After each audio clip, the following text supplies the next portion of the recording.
الحمد للہ رب العالمین والعاقبۃ للمتقین والصلاة والسلام علی سید الانبیاء والمرسلین محمد وعلی آلہ واصحابہ اجمعین اما بعد قال تعالی فی کلامہ المجید والفرقان الحمید بعد اعوذ باللہ من الشیطان الرجیم بسم اللہ الرحمن الرحیم بلا من اسلم وجہہ للہ وہو محسن فلہ اجرہ عند ربہ ولا خوف علیہم ولا هم يحزنون صدق اللہ العظیم وقال النبی صلی اللہ علیہ وسلم ان تعبد اللہ کأنک تراہ فإن لم تکن تراہ فإنہ یراک او کما قال علیہ الصلاۃ والتسلیم۔ معزز حاضرین، آج کا عنوان ہے اسلام اور اللہ سے تعلق۔ اللہ تعالیٰ قرآن مجید میں فرماتا ہے وَنَحْنُ أَقْرَبُ إِلَيْهِ مِنْ حَبْلِ الْوَرِيدِ، ہم تم سے رگے جان سے بھی زیادہ قریب ہیں۔ اللہ تعالیٰ کہہ رہا ہے کہ اللہ تم سے تمہاری رگے جان سے بھی زیادہ قریب ہے۔ تو یہاں ایک سوال ہے کہ خدا کا تعلق تو اس آیت کے ذریعے اظہار ہو گیا، ہم اللہ تعالیٰ سے کتنا قریب ہیں؟ اللہ تعالیٰ کے حقوق، اللہ تعالیٰ کے احسانات ہم پر کتنے ہیں؟ جبکہ اللہ پر ضروری نہیں ہے ہم پر احسان کرنا۔ اللہ تعالیٰ کے احسانات غیر متناہی، بے حد و بے کرا ہیں، لیکن اللہ معاف فرمائے کہ اللہ تعالیٰ کی طرف ہمارا رجوع اور ہمارا تعلق ویسا نہیں ہے جیسا ہونا چاہیے۔ تو سب سے پہلی چیز ایک دماغ ہے اور ایک دل ہے۔ دماغ چیزوں کو کلیکٹ کر چیزوں کے تعلق سے سوچتا ہے، سمجھتا ہے، اور دل نتیجہ نکال کر اس کی طرف پورے اعضاء کو گامزن کرتا ہے، لگاتا ہے۔ تو حضور قلب کی حقیقت اگر معلوم ہو جائے تو اس دل کو بادشاہ بنا کر دماغ کو غلام بنانا چاہیے۔ لیکن آج ہم دماغ کو بادشاہ اور دل کو دماغ کا غلام بنا دیے ہیں، جس کی وجہ سے اللہ تعالیٰ کے احسانات اور اللہ تعالیٰ سے تعلق ہمارا نہیں ہے۔ تو سب سے پہلی چیز اپنے دل کے قبلے کو درست کرنا چاہیے اگر اللہ تعالیٰ سے تعلق چاہتے ہیں۔ بعض مرتبہ نماز میں غیر اختیاری خیالات آ جاتے ہیں، جیسے امواج کشتی، امواج سمندر میں موجیں اور بڑی بڑی لہریں اور تلاطم جب آتا ہے تو کشتی کے رفتار کو روک نہیں سکتے اور کشتی کے پورے طور پر کھڑا نہیں کر سکتے، ہاں دھیمی اس کی رفتار ہو سکتی ہے۔ اسی طریقے سے نماز میں حضور قلب کی بہت ضرورت ہے۔ اگر غیر اختیاری خیالات آ جائیں تو اس پر آپ اپنے آپ کو بچا نہیں سکتے، ہاں اپنے اختیار سے خیالات کو لانا یہ برا ہے۔ اور جب حضور قلب کی دولت آپ کو نماز میں مل جائے تو زندگی میں بھی حضور قلب ہونا چاہیے۔ حضور قلب کا مطلب یہ ہے کہ جس طریقے سے نماز میں آپ اپنے چہرے کو اور اپنے جسم کو قبلے کی طرف رخ کر ظاہری اعتبار سے کھڑا کرتے ہیں، اپنے دل کی ساری توجہ کو اپنی زندگی میں اللہ تعالیٰ کی طرف کرنا چاہیے کہ میرا کام چاہے وہ صبح میں ہو، شام میں ہو یا جب بھی ہو، وہ اللہ تعالیٰ کے حکم کے موافق ہے بھی یا نہیں۔ اور جب یہ آپ کو کیفیت حاصل ہو جائے، پھر آپ کی رکوع کی تسبیح سبحان ربی العظیم، میرا رب ہر عیب سے پاک ہے اور میرا رب عظیم ہے، بلند ہے، سبحان ربی العلیٰ، میں یہ پاکی بیان کرتا ہوں اللہ تعالیٰ کی، میرا رب بلند و بالا ہے، بڑی شان والا ہے۔ تو اس لیے حضور قلب کی کیفیت اور صفت پیدا کرنا ضروری ہے۔ اس کو مثال کے ذریعے سمجھ سکتے ہیں۔ اگر کسی ساتھی کو اور کسی صاحب کو یہ کہہ دیا جائے کہ آپ کو جمعے کی نماز پڑھانا ہے اور ویل لکل ہمزۃ لمزہ یہ سورہ اسے یاد کر ایک ہفتے میں جمعے کی نماز میں پڑھانا ہے اور دوسری رکعت میں سورہ لہب پڑھانا ہے، اور دونوں صورتیں اسے یاد نہ ہو، ہفتہ بھر وہ یاد کرتا ہے اور یاد کر جب نماز کے لیے کھڑا ہوتا ہے تو کتنی توجہ سے وہ پڑھتا ہے کہ توجہ ادھر سے ادھر نہ ہو جائے، ورنہ اٹک جائے گا اور آیتیں بھول سکتا ہے، نماز فاسد ہو سکتی ہے۔ تو جتنا وہ اپنی توجہ کو سمیٹ کر پوری توجہ کے ساتھ یاد بھی کرتا ہے اور یاد کر کے سنانے کی نماز میں کوشش بھی کرتا ہے، تو اور توجہ بڑھتی نہیں، پوری توجہ ایک ہی طرف رہتی ہے۔ تو اللہ سے ہمارا تعلق ہونا چاہیے اور وہ تعلق حضور قلب کی صفت سے پیدا ہو سکتی ہے۔ تو الغرض آج دیکھ لیجئے کہ جو کام کرتے ہیں اپنے آقا اور اپنے اونر اور باس کے نیچے، تو وہ تنخواہ دیتا ہے تو اس کی کتنی قدر کرتے ہیں، صبح و شام اس کی ہاں میں ہاں ملاتے ہیں، اور وہ جو کہتا ہے کام کی حد میں وہ کام انجام دینے کی پوری پوری کوشش کرتے ہیں۔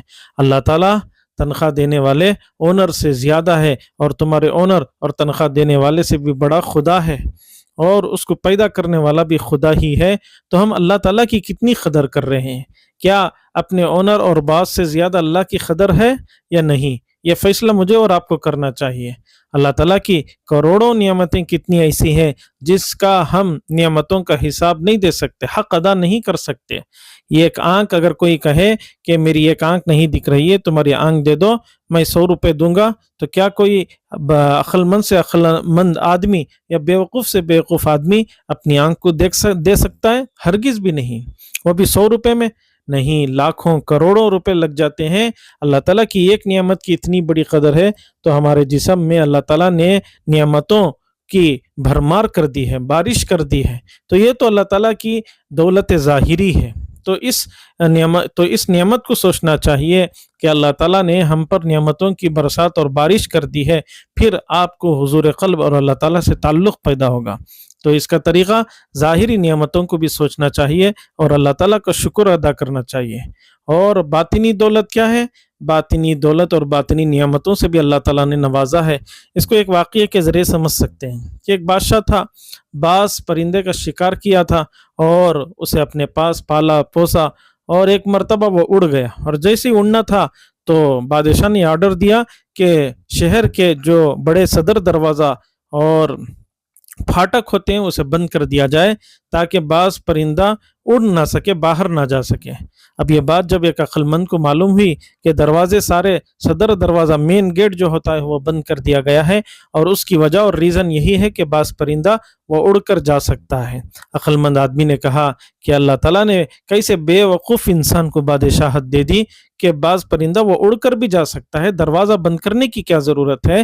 دروازہ بند کرنے کی وجہ سے کتنے بزنس والوں کو اور کتنے بے و شراء کرنے والوں کو اور بیپار کرنے والوں کو نقصان ہو گیا۔ تو یہ کہنا تھا، اللہ تعالیٰ نے ان کے دل میں بات ڈالی کہ کیا تم اس بات کے لیے تیار ہو کہ تمہاری عقل مندی اور فقیری اٹھا کر دوسروں کو دے دی جائے اور بادشاہ کو دے دی جائے، اور بادشاہ کی جو سلطنت ہے اور بادشاہ کی جو بے وقوفی ہے وہ تم کو دے دی جائے؟ تو انہوں نے فوراً سجدے میں اللہ کا شکر ادا کیا، اللہ تیرا لاکھ لاکھ شکر ہے، میں راضی ہوں اس فقیری پر، میں راضی ہوں اس عقل مندی پر، مجھے ویسی بادشاہت نہیں چاہیے کہ دولت اور بادشاہت ملنے کے بعد بے وقوفی مل جائے، میں اس چھوٹی سی عقل پر خوش ہوں، تیرے فیصلے پر راضی ہوں۔ تو عزیزوں، کتنی بڑی بات ہے ہم اپنے باطن میں اور اپنے اندرونی اعتبار سے سوچیں کہ اللہ تعالیٰ کی کتنی نعمتیں ہم پر ہیں۔ وَإِنَّهَا لَكَبِيرَةٌ إِلَّا عَلَى الْخَاشِعِينَ، اگر یہ چیزیں پیدا ہوگی تو اللہ تعالیٰ قرآن میں فرماتا ہے نماز تو بڑی بھاری لگتی ہے، لیکن پڑھنے والوں اور خشوع والوں کے لیے نماز بھاری نہیں ہے۔ یہ تو نماز کے بارے میں اللہ نے کہا ہے، دین کے کئی مسئلے ایسے ہیں کہ ہم اسے بھاری سمجھتے ہیں، لیکن اللہ کی ان نعمتوں کا اگر سوچ لیں ظاہری اعتبار سے، ظاہری دولت اور باطنی دولت کو، پھر آپ کا دل حضور قلب سے متصف ہوگا، اور آپ کے دل میں انابت اور رجوع الی اللہ کی کیفیت اور صفت پیدا ہو جائے گی۔ الذین یظنون انہم ملاقو ربہم وانہم الیہ راجعون، اور وہ یہ یقین رکھیں گے کہ اپنے رب سے ملاقات بھی کرنا ہے اور اپنے رب کی طرف مجھے جانا بھی ہے۔ تو یہ انابت اور تعلق دنیا سے دوری پر پیدا ہوگا۔ جو دنیا کو اپنے دل میں جگہ دیں گے، اللہ تعالیٰ سے تعلق پیدا نہیں ہو سکتا۔ آج معاش کے لیے، کمانے کے لیے، دمانے کے لیے کتنے نوجوان اپنے جوانی کو ختم کر رہے ہیں۔ آج جاب ملنا کتنا مشکل ہو گیا ہے، کتنا پیسہ لگانا پڑتا ہے، عمر لگانا پڑتا ہے، بچے جوان ہو رہے ہیں، جوان جاب کی فکر میں بوڑھے ہو رہے ہیں، جیسا کہ فارسی میں کہا گیا اور واقعتاً بات صحیح ہے، تا تو بمن می رسی من بخدا می رسم، کہ جب تک یہ جاب تک میں پہنچتا ہوں اس سے پہلے میں خدا تک پہنچ جاتا ہوں۔ کتنے لوگ ہیں کہ اس کی تلاش میں اپنی جوانی کو بھی ختم کر دیے اور اپنے پیسوں کو بھی ختم کر دیے، حتیٰ کہ ان کی زندگی بھی ختم ہو گئی۔ اس لیے ایمان بالتقدیر ضروری ہے، یہ ایمان لانا، یہ یقین رکھنا کہ اللہ تعالیٰ نے قسمت میں جو لکھا ہے وہی ہوگا۔ نحن قسمنا بینہم معیشتہم فی الحیات الدنیا، کہ اللہ تعالیٰ نے دنیا میں رزق کو تقسیم کر دیا ہے کہ کس کو کتنا ملنا ہے، اور اس پر راضی رہنا بھی ضروری ہے۔ ایک نواب صاحب تھے اور بڑی دولت تھی لیکن صحت نہیں تھی تو کنجوس بھی تھے بڑے. وہ پکے ہوئے کفتوں کو کاٹن کے کپڑے میں رکھ کر چوستے تھے. اللہ حفاظت فرمائے ایسی کنجوسی سے. اللہ کے نبی نے فرمایا بخیل جنت کی خوشبو بھی نہیں سونگے گا.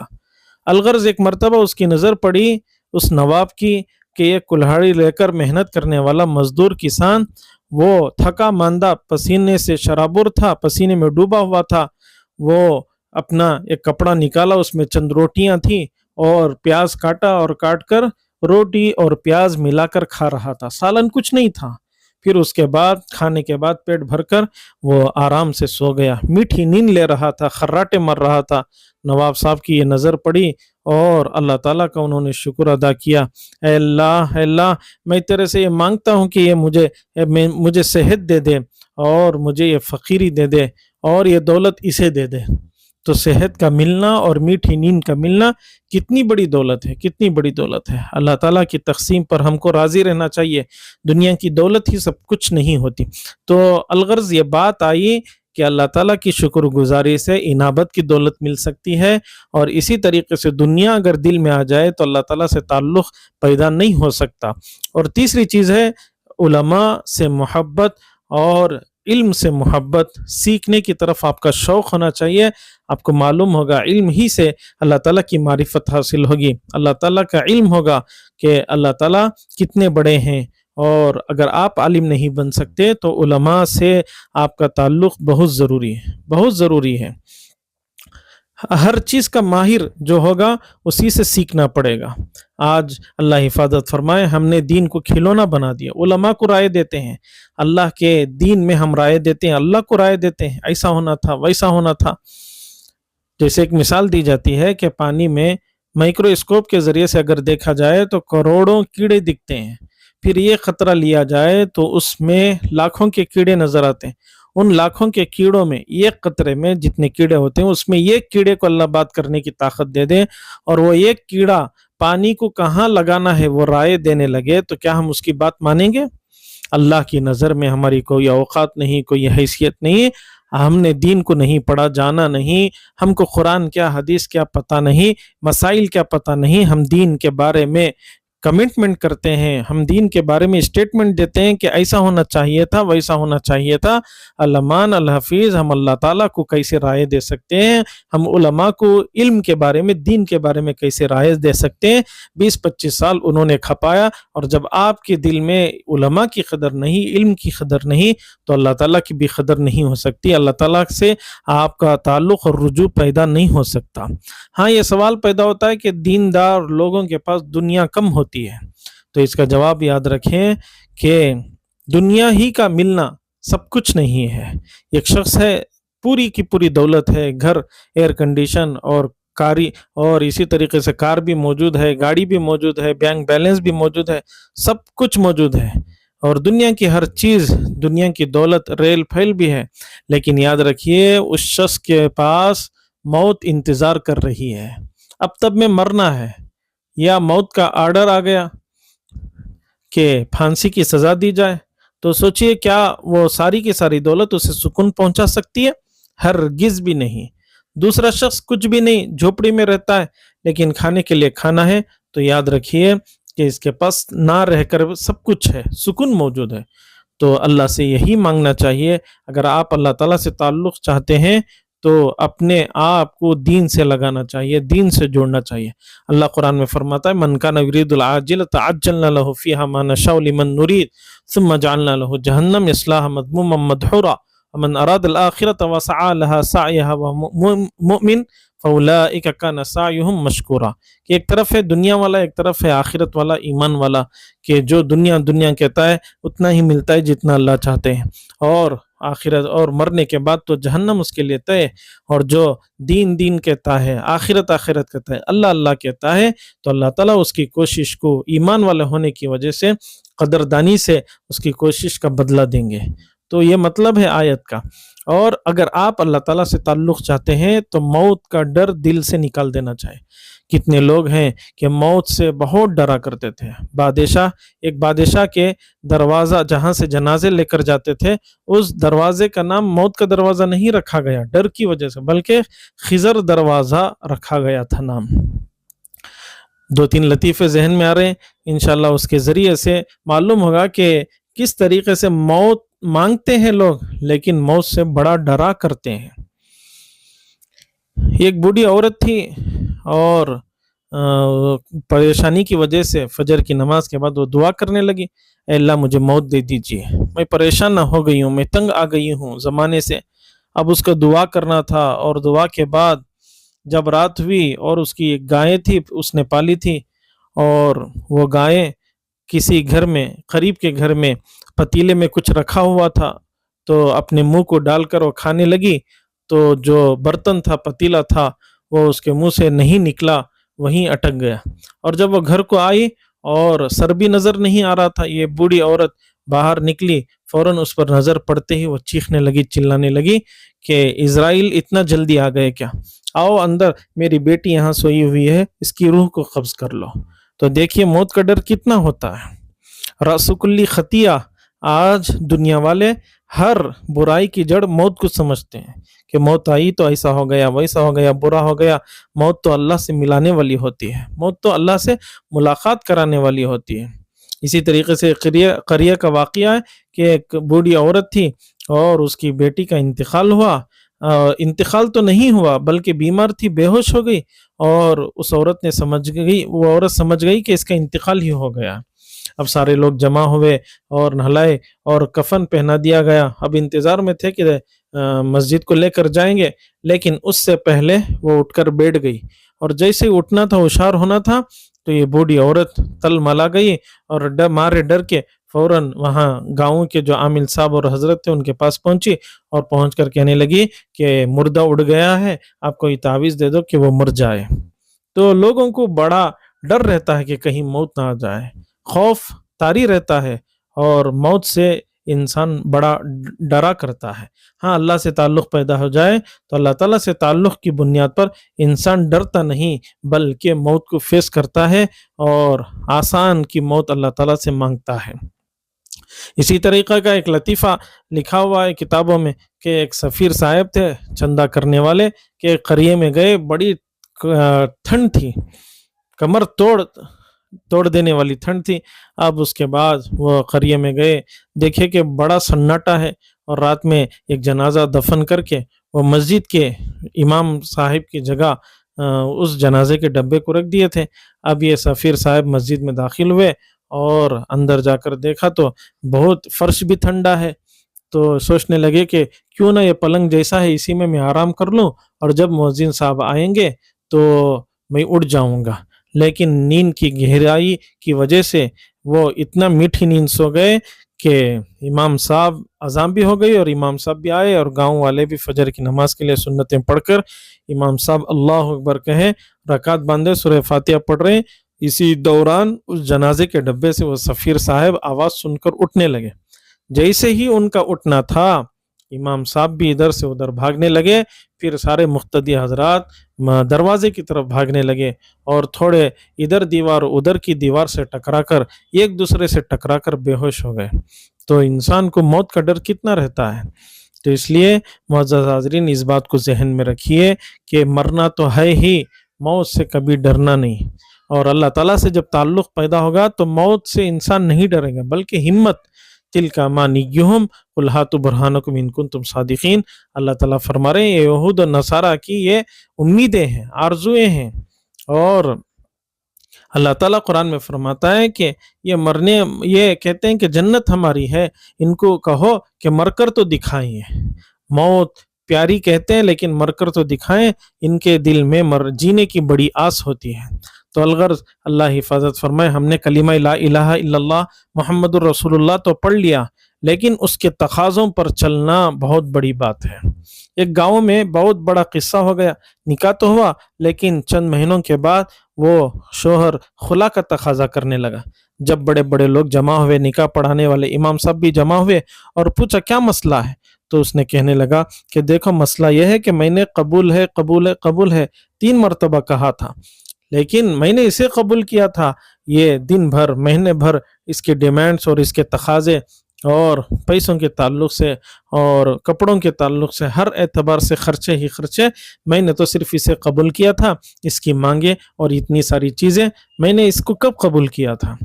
تو اس کے ذریعے مثال دے کر حضرت تھانوی رحمۃ اللہ علیہ فرماتے ہیں آج کا زمانہ بھی ایسا ہی ہو گیا، ہم نے کلمہ لا الہ الا اللہ محمد رسول اللہ صرف پڑھا ہے، لیکن اس کے پیچھے جو تقاضے ہیں، مرتے دم تک ایمان پر چلنا، نمازوں کی پابندی کرنا، اعمال پر جمنا اور اسی طریقے سے معاملات میں، جذبات میں، اخلاق میں، تہذیب میں، معاشرے میں، ہر چیز میں ہم کو دین پر جمنا چاہیے تھا، لیکن ہم نے صرف کلمہ لا الہ الا اللہ پر اکتفا کر لیا۔ تو الغرض ہم مسلمان دکھنا تو چاہتے ہیں، ہم مسلمان بننا نہیں چاہتے۔ جیسے علامہ اقبال فرماتے ہیں تیرے صوفے ہیں افرنگی، تیرے قالین ہیں ایرانی، لہو مجھ کو رلاتی ہے جوانوں کی تنے آسانی۔ عقاب یہ روح جب بیدار ہوتی ہے جوانوں میں، نظر آتی ہے ان کو اپنی منزل آسمانوں میں، نہیں ہے تیرا نشیمن قصر سلطانی کے گنبد پر، تو شاہین ہے بسیرا کر پہاڑوں کی چٹانوں پر۔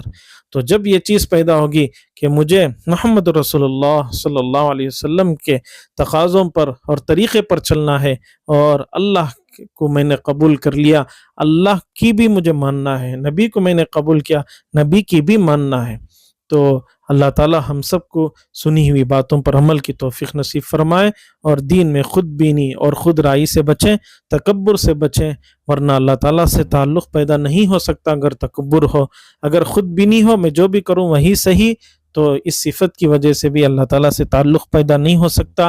جیسے ہم نماز میں پڑھتے ہیں نماز سے پہلے انی وجہت وجہی للذی فطر السماوات والارض حنیفا وما انا من المشرکین، میں نے اپنے چہرے کو اس ذات کی طرف کر لیا جو آسمان و زمین کا پیدا کرنے والا ہے، جس نے آسمان و زمین کو پیدا کیا، وما انا من المشرکین، میں مشرکوں میں سے نہیں ہوں۔ جب تک یہ صفت اپنی زندگی کے دوسرے حصوں میں بھی نماز کے علاوہ نماز میں پیدا نہیں ہوگی تو اللہ تعالیٰ سے تعلق پیدا نہیں ہو سکتا۔ یہ اسلام کی بڑی خوبی ہے، اسلام بڑا خوبصورت مذہب ہے کہ تین لوگ اگر بیٹھے ہوئے ہوں تو ایک آدمی وہ دوسرے کے کان میں سرگوشی نہیں کر سکتا۔ کتنا پیارا مذہب ہے، کیوں نہیں کر سکتا؟ کیونکہ جو تیسرا آدمی ہے اسے تکلیف ہوگی۔ ہمارا دین، ہمارا اسلام اتنا خیال کرتا ہے۔ اللہ تعالیٰ ہم کو اس پیارے اسلام اور دین پر جمے رہنے کی توفیق نصیب فرمائے۔ وآخر دعوانا ان الحمد للہ رب العالمین۔